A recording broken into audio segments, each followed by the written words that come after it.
मैं नीचे रखो पहले सब लोग आईडी नीचे मैं अपने पत्रकार साथियों का धन्यवाद देता हूं कि आज आपसे बात करने का मौका मिल रहा है।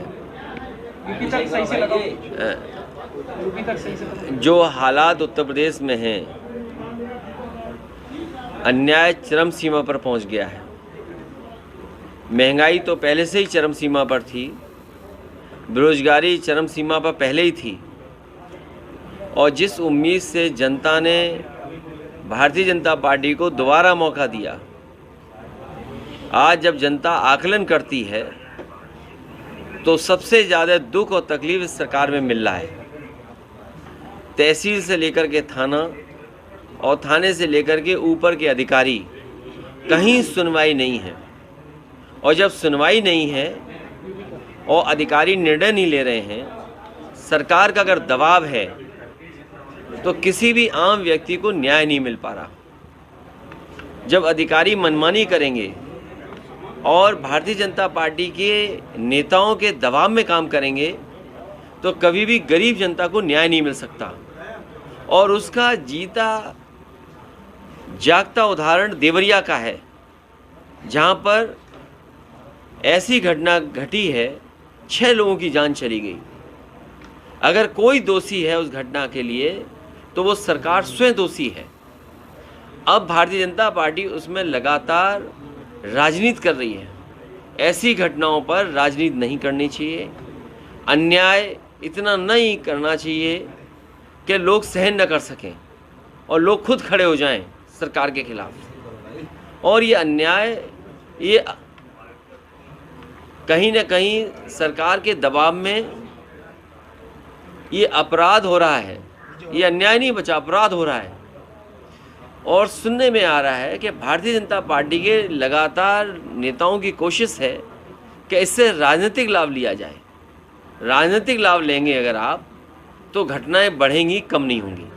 लेकिन जिस तरह से ईडी लगातार छापेमारी कर रही, कल अबू के ठिकानों पर भी हुई, संजय सिंह को भी गिरफ्तार किया गया, आपको क्या लग रहा है, क्या इसका भी कोई राजनीतिक? देखिए, जो सरकार में रहता है वो इन संस्थाओं का इस्तेमाल करता है।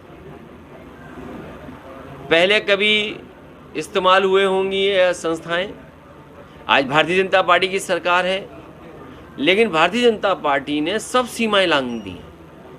वो केवल अपने वोट के लिए, दूसरे लोगों को अपमानित करने के लिए ईडी, सीबीआई, इनकम टैक्स का सहारा ले रहे हैं।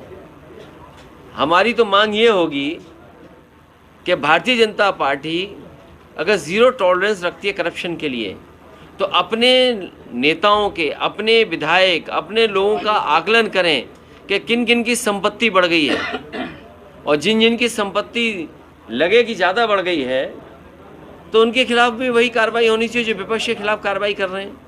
और मैंने कई मौक़ों पर कहा कि आज ज़मीनों का काम सबसे ज़्यादा कोई कर रहा है तो भारतीय जनता पार्टी के लोग कर रहे हैं। कई शहरों में बड़े बड़े भूमाफिया पैदा किए हैं और भूमाफियाओं का काम भारतीय जनता पार्टी स्वयं कर रही है। लखनऊ में, कानपुर में, आपके अयोध्या में, गोरखपुर में, वाराणसी में आप जानकारी कर लें। और सरकार जब भी जांच करेगी, सबसे ज़्यादा ज़मीनों का और सबसे ज़्यादा खिलवाड़ कागज़ों से और भूमि माफिया के रूप में कोई उभर कर के आ रहे तो भारतीय जनता पार्टी स्वयं है। और अन्याय की सीमा आप देखिए, क्या कानपुर की घटना नहीं हुई? एक किसान की ज़मीन लिखवा ली, 6 करोड़ का चेक दे दिया, बाद में उस गरीब आदमी से चेक वापस लिया, चेक फाड़ दिया, उसे आत्महत्या करनी पड़ी। उसे कौन बचा रहा है? भारतीय जनता पार्टी के नेता बचा रहे हैं। इसी तरह कानपुर में एक व्यापारी को इतना मारा सिख भाई को कि उसकी आँख चली गई। कौन था वो? भारतीय जनता पार्टी का कार्यकर्ता था। इसी तरह और जगह अगर आप देखोगे, सबसे ज़्यादा अन्याय इनकी सरकार में हो रहा है। आज ही खबर पड़ी है कि कानपुर देहात में भी और कानपुर में 2 पक्ष में झगड़ा हुआ, 2 लोगों की जान चली गई केवल ज़मीन के विवाद में। सरकार को ये देखना चाहिए कि जो जहाँ पर ज़मीन को लेकर के विवाद हो रहा है या विवाद से जान जा रही है, आखिरकार वो अधिकारियों को कितनी एप्लीकेशन दे चुके हैं। सर, उद्योगपति मालूमाल हो रहे हैं, कहीं न कहीं किसान परेशान है, किसान आत्महत्या कर रहा है, कैसे देखते हो सर? देखिए, धान की फसल तैयार है और अभी तक धान की खरीद का इंतज़ाम नहीं किया सरकार ने।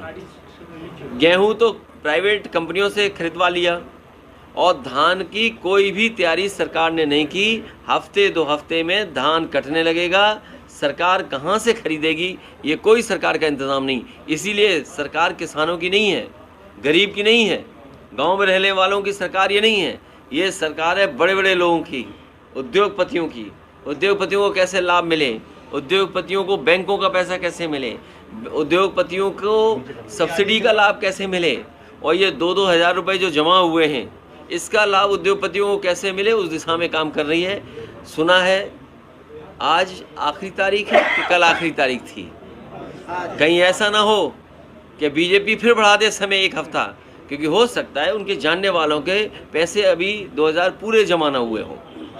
तो जिस तरह से मध्य प्रदेश में चुनाव है, क्या समाजवादी पार्टी कांग्रेस के साथ चुनाव लड़ेगी? देखिए, समाजवादी पार्टी बीजेपी को हराना चाहती है और समाजवादी पार्टी से कांग्रेस सहयोग ले और बीजेपी को हराए, उस दिशा में समाजवादी पार्टी काम कर रही है। भैया, जिस तरीके से बीजेपी और कांग्रेस में पोस्टर वॉर चल रहा है, बीजेपी ने नए का रावण बताया राहुल गांधी को, तो भाई कांग्रेस कह रही है कि मोदी ये तुगले आंसर।